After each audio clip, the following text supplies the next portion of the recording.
তো আজকে নতুন একটি রেসিপি নিয়ে চলে আসলাম, যেটা কিন্তু খেতে খুবই দুর্দান্ত হয়। হয়তো অনেকে জানেন না রান্না করতে বা অনেকে পরিষ্কার করা সহ জানেন না কিন্তু। তো আমি আজকে কিন্তু গরুর মগজ রান্না করব, যেটা পরিষ্কার করা খুবই সহজ। সহজভাবে আমি দেখিয়ে দিয়েছি পরিষ্কার করা, সহজভাবে রান্না করাটাও দেখিয়ে দিয়েছি অনেক সুন্দরভাবে, খুবই সহজভাবে। তো পুরো ভিডিওটার সাথেই থাকবেন। হ্যালো এভরিওয়ান, আসসালামু আলাইকুম। রাইমা ফুড কর্নারে আপনাদের সবাইকে স্বাগতম। সবাই কেমন আছেন? আশা করছি আল্লাহর রহমতে সবাই ভালো আছেন। আলহামদুলিল্লাহ আমি ভালো আছি। তো চলুন মূল প্রসেসে চলে যাই। তো আমি একটা গরুর মগজ নিয়েছি। তো গরুর মগজটা কিভাবে পরিষ্কার করতে হবে সেটাই আজকে দেখাবো। তো এখানে দেখেন গরুর মগজটা তো নিয়ে নিলাম। আর এখানে একটা গরুর মগজ ছিল। তো এগুলা যে মগজের রগ থাকে, তো সেটা পরিষ্কার করার জন্য আমি এখানে গরম পানি নিয়েছি। ফুটন্ত গরম পানি আমি এখানে নিয়েছি। অবশ্যই আপনারা ফুটন্ত গরম পানি দেবেন, দিয়ে পরিষ্কার করে নেবেন। এতে সহজে গরুর মগজে যে শিরা রক্তগুলো থাকে সেগুলো বের করতে হবে। যেহেতু রক্ত খাওয়া হারাম, আমরা সবাই কিন্তু জানি। তো এই শিরার ভিতরে কিন্তু রক্ত থাকে। তো আপনারা এগুলা কিন্তু টেনে টেনে বের করবেন। দেখেন আমি কিভাবে বের করছি। এভাবে হাত দিয়ে একটু কষ্ট করে বের করে নিতে হবে। তা না হলে কোনো কিছু একটা কাঠি, ছোট কাঠির সাহায্যে কিন্তু এগুলা তুলে নিতে পারেন। আমি হাত দিয়ে দেখিয়ে দিচ্ছি। তো একটু কষ্ট হবে, তারপরেও কিন্তু ভিতর দিকে এগুলা সুন্দর করে কিন্তু একটু ধীরে ধীরে এগুলা বের করে নিতে হবে শিরাগুলা। তো এভাবেই কিন্তু সুন্দর করে পরিষ্কার করে নিতে পারেন। তো অনেকে হয়তো এই শিরা সহ খেয়ে নেন, তো এটা কিন্তু খাওয়া ঠিক না। তো এগুলা রক্তগুলা যেহেতু জমাট বেঁধে আছে, এগুলা কিন্তু বের করতে হয়। তো আমি এক এক করে দেখেন এগুলা সবগুলা কিন্তু বের করে দিচ্ছি। তো এটা কিন্তু হয়তো একটু কষ্ট হয়, তারপরে কিন্তু করতে হবে, ধৈর্য সহকারে করে নেবেন এটা। তো দেখেন কতটা কিন্তু সুন্দর হচ্ছে। তো এটা একটু টান দিলেই কিন্তু বের হয়ে আসে আর কি। তো আমি ধীরে ধীরে কিন্তু বের করে নিচ্ছি। তো এ পর্যন্ত যারা আমার ভিডিওটা দেখছেন, লাইক দিতে ভুলে গেছেন, এখনো লাইক দেন নাই, প্লিজ একটা লাইক দিয়ে ভিডিওটা কন্টিনিউ করবেন। আর আমার চ্যানেলে নতুন বন্ধু হয়ে থাকলে সাবস্ক্রাইব করে পাশে থাকবেন। অলরেডি যারা সাবস্ক্রাইব করে দিয়েছেন তাদেরকে অসংখ্য ধন্যবাদ। আর অবশ্যই ভিডিওটা ফুল ওয়াচ করে দেখবেন। আমরা এখানে একটা কাজের জন্য এসেছি, একটা সফলতার স্বপ্ন নিয়ে এসেছি।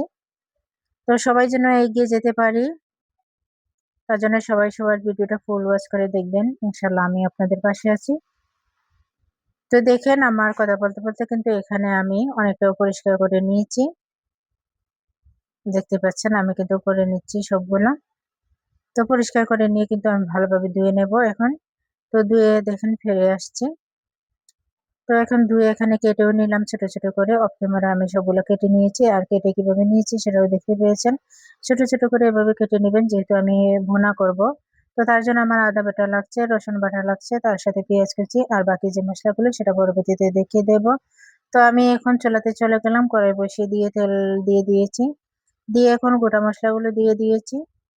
দিয়ে এখন পেঁয়াজ কুচিটা দিয়ে দিলাম, দিয়ে একটু নাড়াচাড়া করে নেব। তো এখন আমার দেখেন পেঁয়াজটা আমি নাড়াচাড়া করে দিচ্ছি, একটু ভাজা ভাজা করে নেব। তো মগজ বোনা কার কার পছন্দ অবশ্যই জানাবেন। আর কে কোথা থেকে আমার ভিডিওটা দেখছেন প্লিজ অবশ্যই জানাবেন, কমেন্টে লিখে যাবেন। তো আমি দেখেন পেঁয়াজটাকে ভাজা ভাজা করে নিচ্ছি, একটু লাল লাল করে নেব, ভাজা ভাজা করে নেব আর কি। তো এখানে দিয়ে দিচ্ছি আমি রসুন বাটা 1 চামচ। যেহেতু একটা গরুর মগজ, তো অল্প পরিমাণ করে আমি দিয়ে দেব, বেশি দেওয়া যাবে না, এতে তেতো লাগবে কিন্তু। আদা রসুন বাটার যে পরিমাণটা সেটা কিন্তু সঠিকভাবে দিতে হবে, তা না হলে বেশি হলে কিন্তু তেতো হয়ে যায়। তো আমি আদা রসুন বাটাটাও সাথে একটু ভেজে নিয়েছি। তো ভাজা হয়ে গেলে আমি একটু পানি দিয়ে দিলাম, যেহেতু আমি এখানে শুকনা মশলাগুলো ব্যবহার করব, তার জন্য আমি আগেতে পানি দিয়ে দিয়েছি। দিয়ে দিলাম 1 চামচ হলুদ গুঁড়ো, 1 চামচ মরিচ গুঁড়ো, আর 1 চামচ আমি জিরা গুঁড়ো দিয়ে দিয়েছি। দিয়ে এখন লবণ দিয়ে দিলাম 1 চামচ। তো লবণটা আপনারা স্বাদ অনুযায়ী দিবেন, অবশ্যই দেখে দিবেন। তো আমি এখন মশলাটাকে কষিয়ে নেব। দেখেন আমার মশলাটা কিন্তু কষিয়ে নিচ্ছি। সবাই ভিডিওটা শেষ পর্যন্ত দেখার চেষ্টা করবেন, কেউ স্কিপ করবেন না। যারা যারা হয়তো জানেন না তারা কেউ স্কিপ করবেন না, পুরো ভিডিওটার সাথেই থাকবেন। তো আমি দেখেন মশলাটাকে কষিয়ে নিচ্ছি, তেলটাও আমার বেশি উঠছে। তো আমি এখন একটু মগজটা দিয়ে দিচ্ছি। তো মগজটা দিয়ে একটু নাড়াচাড়া করে নিচ্ছি। একটু ভুনা ভুনা করে নেব আর কি। তো মগজ রান্না করতে কিন্তু বেশি সময় লাগে না, আমার 10 মিনিট রান্না করতে লেগেছিল, কিন্তু সহজেই সেদ্ধ হয়ে যায়, তাড়াতাড়ি কিন্তু হয়ে যায়। মগজ রান্নাটা খুবই সফট থাকে এই জন্য। তো আমি দেখেন মশলার মধ্যে ভালো করে মগজটাকে কষিয়ে নিচ্ছি। তো এখানে আমি ঢাকনা দেব না, ঢাকনা ছাড়াই কিন্তু আমি কষিয়ে নিচ্ছি। তো আমার কষানো হয়ে গেলে আমি অল্প পরিমাণে পানি দিয়ে দেব এখানে। পানি না দিলেও কিন্তু চলে, তারপরেও কিন্তু আমি অল্প পরিমাণে পানি দিয়ে দেব। তো এই যে দেখেন আমার কিন্তু কষানো হয়ে গেছে। তো আমি কিছুটা পানি দিয়ে দিচ্ছি যাতে মিনিমাম রান্নাটা হয়ে যায়, তার জন্য সুন্দরভাবে রান্নাটা হয়ে যায়, একটু সেদ্ধ হওয়ার জন্য আমি দিয়ে দিলাম। দিয়ে এখন রান্নাটা করে নেব আমি কিছুক্ষণ। তো এই যে দেখেন আমার রান্নাটা কিন্তু প্রায় হয়ে গেছে, এখন আমি ঢাকনা ছাড়াই কিন্তু নাড়াচাড়া করে কিছুক্ষণ আমি নামিয়ে নেব। তো আমার অলরেডি কিন্তু হয়ে গেছে। তো পানিটা আমি শুকিয়ে নেব, বোনা বোনা করে নেব একদম।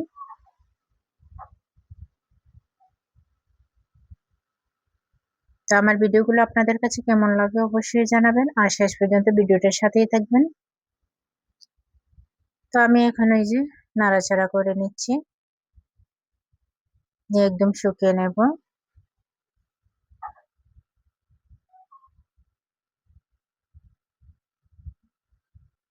তো এই যে আমার রান্না হয়ে গেছে, একদম শুকনো শুকনো হয়ে গেছে, দেখতেই পাচ্ছেন। নাড়াচাড়া করতে করতে পর্যায়ে কিন্তু এখন পানিটা শুকিয়ে গেছে। একদম মাখো মাখো করে নিতে হবে মগজ বোনাটা, ঝোল রাখলে কিন্তু দেখতে ভালো দেখায় না, একদম বোনা বোনা করে নেবেন।